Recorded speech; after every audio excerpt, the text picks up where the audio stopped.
सकाफत किसी भी मुल्क या इलाके की पहचान होती है। बलोची टोपी जिला राजोपुर की तहसील रुझान की एक अलग पछाण रखने वाली कदीम ते खूबसूरत रंगों विचों एक हसीन रंग है। इनकी तैयारी आसान कहने कई मरहल को गुजरन के बाद बलोची टोपी तैयार थी वेंदी है। सब तो पहले आला किस्म के कपड़े का इंतखाब किया वेंदे, वल खूबसूरत डिजाइन की छपाई की वेंदी है ते हुंदे बाद हत्थां नाल बड़ी महारत दे नाल हिंदू ते कढ़ाई करके इनको तैयार किया वेंदे।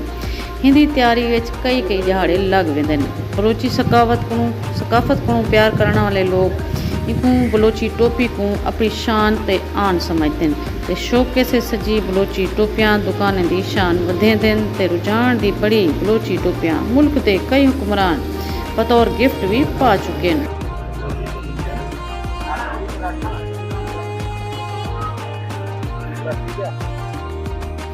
बलोची टोपी लोग अपने दोस्तों अजीज़ां रिश्तेदारें बतौर तोहफा भी भेजेंदे ते बड़े खुश थी वेंदे।